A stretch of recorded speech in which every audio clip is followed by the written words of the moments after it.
বাংলাদেশ সীমান্তের কাছাকাছি সামরিক শক্তি জোরালো করেছে ভারত। আসামের ধুবড়ী এবং উত্তর দিনাজপুরের চোপড়ায় নির্মাণ হচ্ছে দুটি নতুন সেনাঘাঁটি। শিলিগুড়ি করিডোর কিংবা চিকেন স্নেক ঘিরে দেশটির সামরিক কার্যক্রম ঘিরে এরই মধ্যে শুরু হয়েছে নানান আলোচনা। প্রশ্ন উঠেছে, কেন এই বাড়তি প্রস্তুতি ভারতের?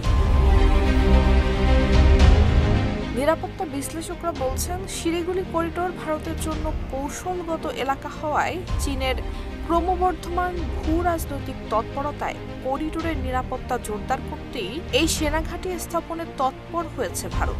এবছরের শুরুতে এই অঞ্চলের ৩ বাহিনীর বৃহৎ সামরিক মহড়াও পরিচালনা করেছে দেশটি।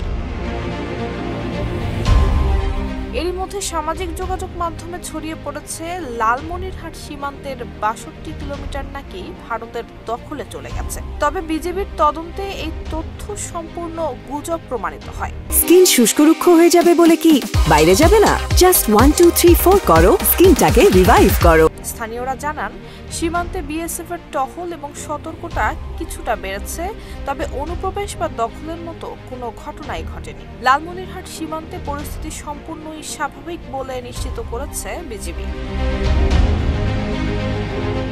ভারতের সক্ষমতা বৃদ্ধি শুধু চীনকে মোকাবেলা নয়, বরং বাংলাদেশের জন্য সাম্প্রতিক রাজনৈতিক পরিবর্তন, পাকিস্তান বাংলাদেশ সামরিক যোগাযোগ এবং তিস্তা প্রকল্পে চীনের সম্ভাব্য দীর্ঘমেয়াদী উপস্থিতিকেও গুরুত্বের সঙ্গে বিবেচনা করছে, এমনটাই জানিয়েছেন বিশ্লেষকরা। নুসরাত জাহান মেহেক, ঢাকা পোস্ট।